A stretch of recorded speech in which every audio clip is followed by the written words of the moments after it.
요즘 많은 보험회사들이 과거에 지급했던 보험금을 다시 빼앗아가는 소송을 빈번하게 제기하고 있는데 무슨 사연이 있는 걸까요?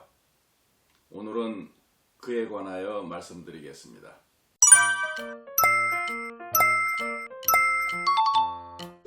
손해사정사님, 요즘 보험사들이 자신들이 과거에 지급했던 보험금을 부당이득금이라고 하면서 다시 보험사에게 반환하라는 소송을 많이 제기하고 있다는데 사실인가요? 그렇습니다.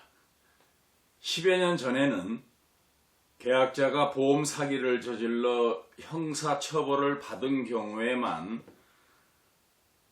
사기로 청구해서 받은 보험금을 보험사에 다시 반환하라고 부당이득금 반환 소송을 제기하였습니다. 그런데 요즘은 보험회사들이 부당이득 반환 소송을 악용해서 자신들이 과거에 지급했던 보험금 상당 금액을 다시 빼앗아가고 있습니다. 어떤 사람들에게 보험사들이 그런 소송을 많이 제기하고 있나요? 피보험자, 즉 보장을 받는 사람이 고령이거나 건강이 악화되어서 자주 입원을 반복하거나 입원 기간이 길어져 보험금을 많이 지급했거나 향후에도 많이 지급될 것으로 예상되는 사람들에게 제기하고 있는 겁니다. 보험은 아플 때 보장을 받고자 드는 것 아닌가요? 그렇습니다. 보험은 그럴 때를 대비해서 가입하는 건데 고령이거나 건강이 안 좋은 사람은 보험회사의 영업이익에 전혀 도움이 안 되고 손해만 끼치기 때문이죠. 보험 사기를 저지른 것도 아니고 아파서 정당하게 입원을 한 것인데 보험사들이 어떻게 빼앗아간다는 것이죠? 소송 제기부터 판결까지 과정을 보면 이렇습니다. 보험회사는 부당이득금 반환 청구 소장을 법원에 제출할 때 청구 원인에 피고는 입원의 필요성이 없거나 통원 치료로도 충분한데 다수 보험계약을 체결해 놓고 입원비 일당을 편취하기 위하여 과잉 입원을 하였으므로 피고가 타간 보험금은 전부 부당이득금이므로 다시 보험회사에 반환할 책임이 있다고 기재하는 것이죠. 그러면서 반드시 재판부에 진료기록 감정 신청을 합니다.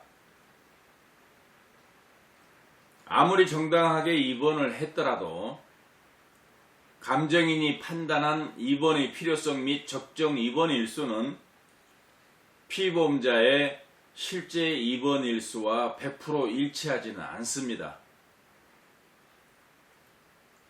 피보험자의 과거 입원 일수는 200일인데 감정인이 판단한 적정 입원 일수는 30일에 불과하고 나머지 170일은 통원으로도 치료가 가능하였다는 그런 식이죠. 그러면 재판부는 170일에 대해서 보험회사가 지급한 입원비 일당은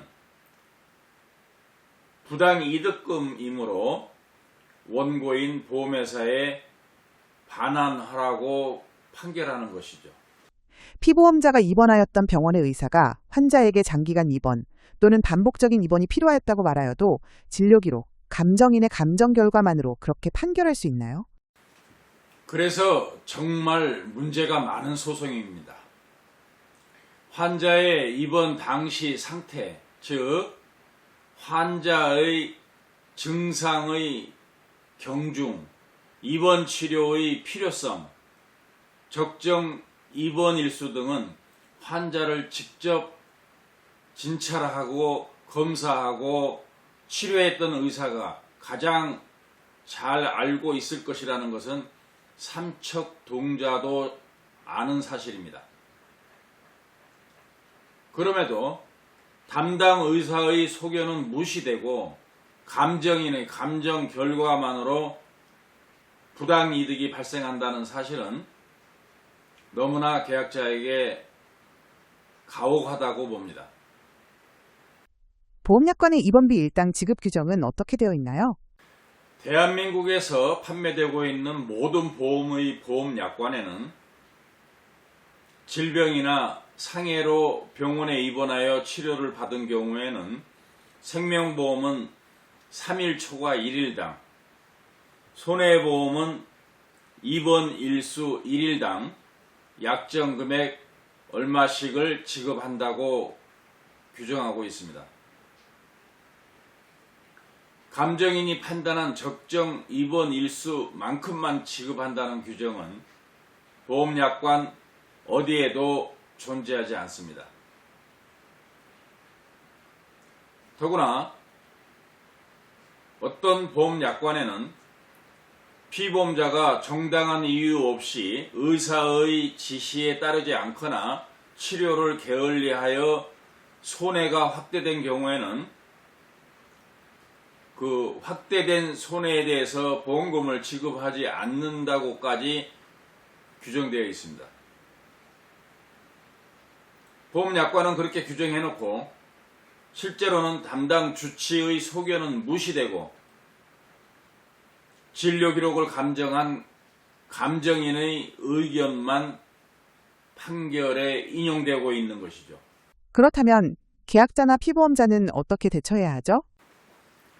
의사가 입원을 하라고 하면 입원하기 전에 또는 입원 중에 의사한테 첫 번째, 무슨 질병으로, 두 번째, 무슨 치료를 하기 위해, 세 번째, 며칠간의 입원이 필요하다는 내용의 소견서를 써달라고 하여서 보관하고 있어야 합니다.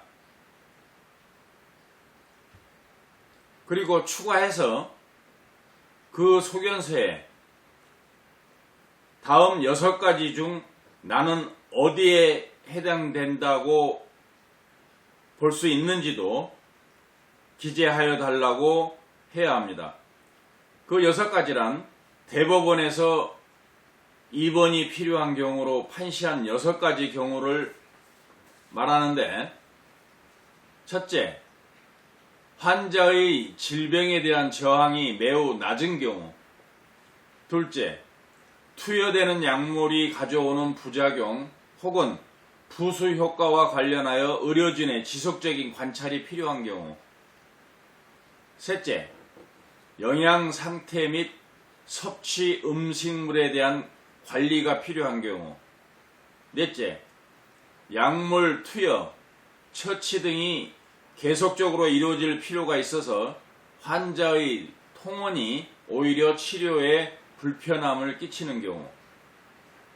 다섯째, 환자의 상태가 통원을 감당할 수 없는 상태에 있는 경우. 마지막 여섯째, 감염의 위험이 있는 경우. 이상 6가지 중 나는 어느 경우에 해당하여 입원이 필요하다는 것인지 소견서에 기재해달라고 요구하는 것입니다.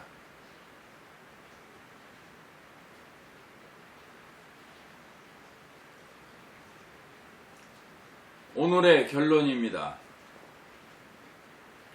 요지부터 말씀드리면 보험회사가 이런 소송을 많이 제기하고 있는 진짜 이유는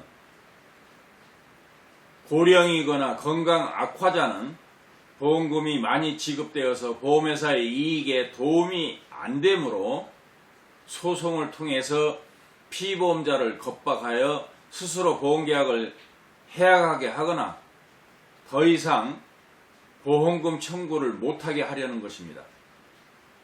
따라서 나는 보험 사기를 저지른 것도 아니고 정당한 입원을 한 것인데 보험회사가 나에게 부당이득 반환 청구 소송을 제기해 왔다면 망설이지 마시고 저희 법무법인에 전화하시어 상담해 보시고 반드시 변호사의 조력을 받으시기 바랍니다. 감사합니다. 다음에도 유익한 정보를 가지고 찾아뵙겠습니다.